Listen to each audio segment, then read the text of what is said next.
Bahasa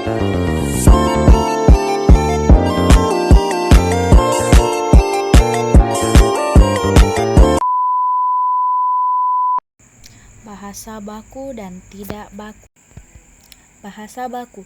Bahasa baku adalah ragam bahasa Indonesia yang penggunanya mengikuti kaidah dan aturan yang telah ditetapkan secara resmi. Kaidah ini mencangkup ejaan, tata bahasa, pilihan kata atau diksi, dan pelafalan. Bahasa baku digunakan sebagai standar komunikasi yang benar, jelas, dan mudah dipahami oleh penutur bahasa Indonesia. Bahasa baku digunakan dalam situasi resmi, seperti dunia pendidikan, pemerintahan, perkantoran, dan karya ilmiah. Penggunaan bahasa baku mencerminkan kemampuan seseorang dalam bahasa dengan baik serta menunjukkan sikap sopan dan berpendidikan. Bahasa baku juga berfungsi sebagai alat pemersatu bangsa Indonesia yang terdiri dari berbagai suku dan bahasa daerah. Dengan bahasa baku, setiap warga negara dapat saling memahami tanpa terhalang oleh perbedaan logat atau dialek. Adapun ciri-ciri dan contoh bahasa baku. Ciri-ciri bahasa baku antara lain mengikuti ejaan bahasa Indonesia atau EBI yang berlaku. Yang kedua, menggunakan struktur kalimat yang logis dan efektif. Yang ketiga, memilih kosakata yang tepat dan sesuai dengan Kamus Besar Bahasa Indonesia atau KBBI. Yang keempat, digunakan dalam situasi resmi. Yang kelima, bersifat objektif dan tidak dipengaruhi oleh emosi pribadi serta tidak terpengaruh logat daerah atau bahasa asing. Contoh bahasa baku misalnya yang pertama, saya tidak ikut rapat hari ini karena ada tugas lain. Yang kedua, kami akan berangkat ke Jakarta besok pagi. Yang ketiga, apakah Anda sudah menerima surat pemberitahuan itu? Bahasa tidak baku. Bahasa tidak baku adalah ragam bahasa yang penggunanya tidak mengikuti kaidah bahasa Indonesia yang benar.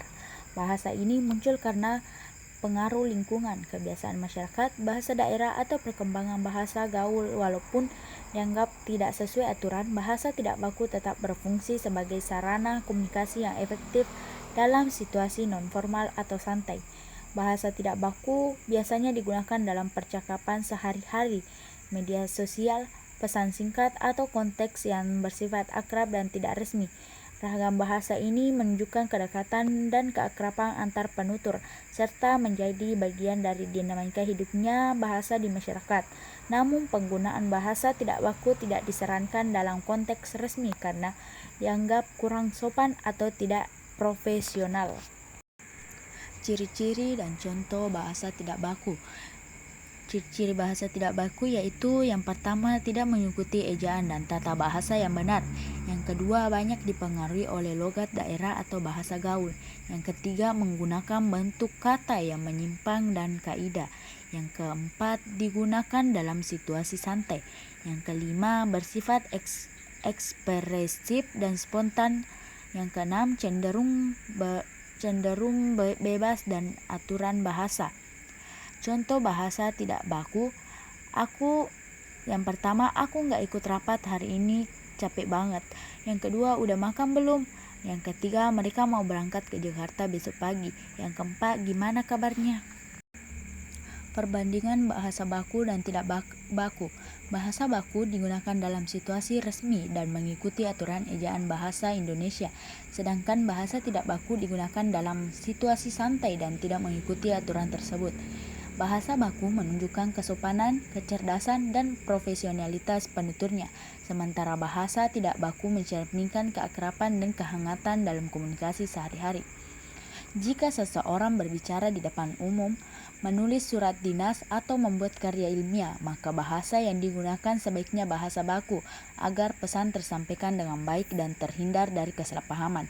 Sebaliknya, dalam percakapan dengan teman atau keluarga, penggunaan bahasa tidak baku diperbolehkan karena dianggap lebih alami dan dekat dengan kehidupan sehari-hari. Contoh penggunaan. Dalam percakapan resmi, kalimat yang tepat adalah saya tidak tahu alamatnya, bukan aku nggak tahu alamatnya. Dalam surat dinas sebaiknya ditulis kami sudah menerima surat undangan tersebut, bukan kita udah dapat surat undangannya.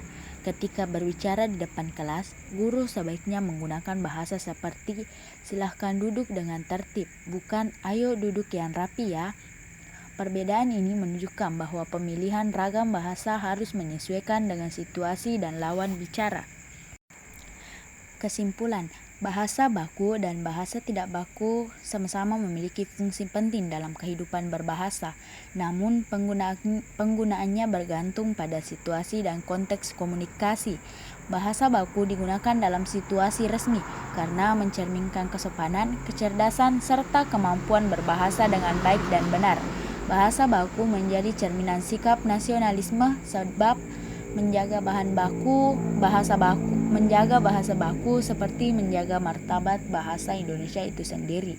Sementara itu, bahasa tidak baku digunakan dalam situasi santai atau akrab seperti percakapan sehari-hari, pesan pribadi, dan media sosial.